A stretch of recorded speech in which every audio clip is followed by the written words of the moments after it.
नमस्कार, मैं आचार्य प्रदीप कुमार शिवान ज्योतिष केंद्र में आपका स्वागत करता हूँ। आज मैं एक नई कुंडली लेके आप लोगों के समक्ष आया हूँ। आज मैं कुंडली के माध्यम से आपको बताऊंगा किस दिशा में जाके आपको कार्य करना चाहिए जिससे आपको सफलता मिलेगी, और साथ में ये बताऊंगा इस कुंडली में कैसे विदेश का योग बना हुआ है, कैसे इसका गवर्नमेंट जॉब का योग भी बना हुआ है, कैसे इस कुंडली में पितृदोष भी बना हुआ है, भाग्य में भी रुकावट आती है, और इनके जैसे जीवन साथी है उनसे भी मनमुटाव रहता है। क्या कारण है कि ये सारी चीजें हो रही है इनके कुंडली में। इससे पहले मैं एक बात और बता दूं आपको, अगर कुंडली के माध्यम से आप अपनी समस्याओं का समाधान चाहते हैं, शुभ ग्रह के बारे में जानना चाहते हैं, या फिर आपके कोई खराब महादशा या अंतर्दशा आई है उसका उपाय करना चाहते हैं, तो दिए गए हुए नंबर पे आप संपर्क कर सकते हैं। तो पहले तो मैं इस कुंडली का विश्लेषण करके बताता हूँ आपको कि ये कुंडली में कैसे विदेश का योग बना हुआ है। देखिए इनका जो ये इसको 12th हाउस बोलते हैं। 12th हाउस का विदेश का योग बना होता है। अगर लगन का स्वामी जाके 12वें हाउस में बैठ जाए, या 4th हाउस का स्वामी जाके 12वें हाउस में बैठ जाए, तो विदेश में जाके रहने का या विदेश में जाके परमानेंट रहने का योग बनता है। साथ के साथ इनकी कुंडली में इनका जो 10वें भाव का जो स्वामी है वो भी जाके इनके 12th हाउस में बैठ गया है, तो ये विदेश में जाके नौकरी करने का भी इनका योग बना हुआ है। साथ के साथ इनके 10th हाउस में मंगल और चंद्र का संबंध बना हुआ है। जो 11th हाउस है, 11th हाउस में मेष राशि लिखी हुई है इनकी, और जो दूसरा हाउस है उसमें कर्क राशि है। दोनों का संबंध इनके 10वें भाव से बन रहा है। इनके 11वें और दूसरे भाव का स्वामी इनके 10वें भाव में आके बैठ गया है, तो जो कि इनको पैसा भी देगा। साथ के साथ इनका राहु है जो इनके 9th हाउस में बैठा हुआ है, जो इनके भाग्य में भी रुकावट पैदा करेगा। साथ के साथ इनके जो भाग्य में बड़ी बड़ी रुकावट राहु है, शनि भी पैदा करेगा, तो शनि की तीसरी दृष्टि इनके भाग्य भाव पर पड़ रही है। साथ के साथ इनका जो भाग्य भाव का स्वामी है वो भी शनि है। जब भी शनि की राशि भाग्य भाव में होगी तो ये मान के चलो 36 साल के बाद ऐसे जातक का भाग्य उदय होगा। तो इनके एक तो 36 साल के बाद दो बार भाग्य उदय होगा। एक तो 36 साल के बाद भाग्य उदय होगा, दूसरा इनका राहु बैठा हुआ है एक 43 से 46 साल के बाद इनका भाग्य उदय होगा। इनके 2 भाग्य उदय दिखा रखा है। साथ के साथ इनका लगन का स्वामी 12th हाउस में बैठ गया, चतुर्थ का स्वामी 12th हाउस में बैठ गया, इनके 7वें भाव का स्वामी जाके 12th हाउस में बैठ गया, और इनके 10th हाउस का स्वामी जाके इनके 10th हाउस का स्वामी जाके इनके 12th हाउस में बैठ गया। इन चारों जो इनके केंद्र के स्वामी है, ये चारों जाके 12th हाउस में बैठ गई है। तो ये इस तरफ इंडिकेट करता है कि ये एक तो अपने जन्म स्थान से दूर है, दूसरा विदेश में जाके अगर कुछ काम करेंगे, विदेश में सेट हो जाएंगे तो इनके लिए बहुत ही अच्छा रहेगा। लेकिन इस जातक के अंदर गुस्सा ये होता है, क्यों? सूर्य का संबंध बना हुआ है लगन से, और मंगल का संबंध भी लगन से बना हुआ है। सूर्य भी गर्म ग्रह है, मंगल भी गर्म ग्रह है। सूर्य तो लगन में बैठा हुआ है, और मंगल की चौथी दृष्टि 1 2 3 4 इनके लगन में पड़ रही है, तो इनका स्वभाव होगा बहुत ज्यादा गुस्से वाला स्वभाव रहेगा।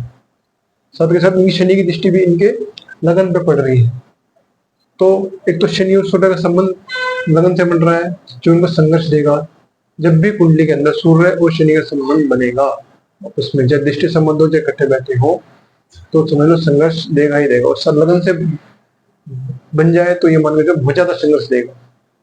साथ के साथ मंगल की दृष्टि भी पड़ रही है। मंगल क्या करेगा? इनको हर एक काम के लिए जल्दीपन पैदा करेगा। और शनि यहाँ से बैठा हुआ इनके हर एक काम को रोकेगा, यानी कि असमंजस की स्थिति बनी रहेगी। मंगल यहाँ से जल्दी करवाएगा, शनि यहाँ से काम होने नहीं देगा, तो एक असमंजस की स्थिति इनकी बनी रहेगी। अब इसके अलावा एक चीज और मैं बताता हूं आपको, इस कुंडली के अंदर इनका जो शुक्र बहुत अच्छी पोजीशन में बैठा हुआ है, 12th हाउस में बैठा है, पंचम भाव का स्वामी जाके इनके 12th हाउस में बैठ गया, तो ये विदेश में जाके भी पढ़ाई करेंगे या अपने जन्म स्थान से दूर जाके पढ़ाई करेंगे। सबसे बुध का संबंध बना हुआ है, बुध क्योंकि एक शांत ग्रह है, शुक्र भी एक शांत ग्रह है और गुरु एक शांत ग्रह है। यानी अगर विदेश में अगले चले जाते हैं तो ये मान के चलिए आप सुख संपत्ति वैभव सब इनके पास आ जाएगा। साथ के साथ जो 12th हाउस है वो मोक्ष का भी होता है, इनका गुरु है, बुध है, शुक्र, तीनों का संबंध इनके 12th हाउस से बना हुआ है, तो इनके ये बारी बारी मोक्ष के बारे में भी सोचेंगे, बारी बारी मोक्ष की तरफ भी ये ललायित होंगे। अब आपको मैं सिखाता हूं कि कुंडली के माध्यम से किस दिशा में जाके आप काम करोगे तो आपको सफलता मिलेगी। ये एक मैंने दिशा बना के दिखाई है, थोड़ा समझाने की कोशिश करी है आपको। ये मान लो आपका जन्म स्थान है, जन्म स्थान से उत्तर हो गया, दक्षिण हो गया, पूर्व हो गया और पश्चिम हो गया।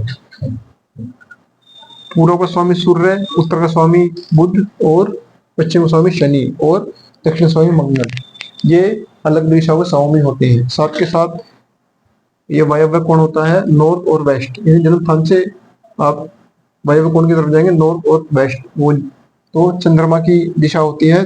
और ईस्ट, पूर्व और दक्षिण, पूर्व और दक्षिण होती है शुक्र की। साथ के साथ वेस्ट और साउथ का जो बीच में है वो है राहु की। और नॉर्थ और ईस्ट यानी कि उत्तर और पूर्व, जिसको हम लोग गुरु की दिशा बोलते हैं, इसको हम लोग गुरु ग्रह की दिशा बोलते हैं। अब इस कुंडली के माध्यम से अब देखेंगे ये किस दिशा में जाके जब काम सफलता मिलेगी।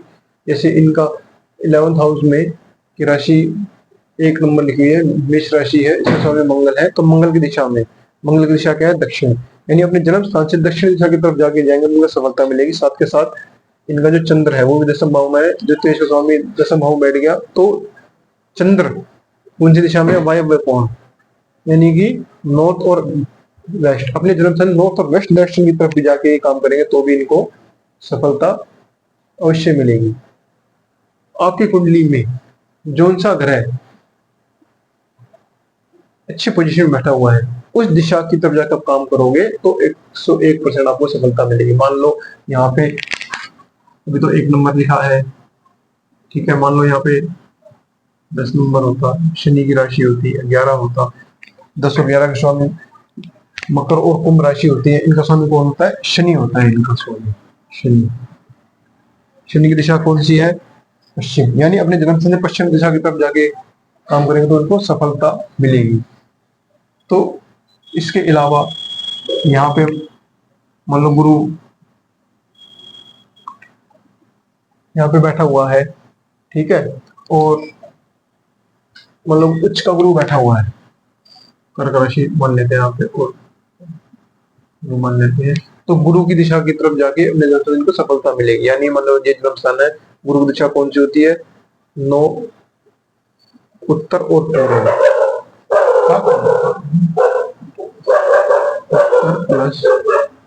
पूर्व, यानी अपने जन्म स्थान से उत्तर और पूर्व दिशा की तरफ जाके ये काम करेंगे तो भी जातक को सफलता मिलेगी। तो कहने का मतलब ये है आपकी कुंडली के अंदर जो ग्रह बलवान है उस ग्रह की जो दिशा है जाइए, आपको 101% सफलता मिलेगी। तो आज के लिए दोस्तों इतना ही। अगले एपिसोड में एक नई कुंडली लेकर मैं आपके लिए आपके समक्ष हाजिर होऊंगा। तब तक के लिए नमस्कार।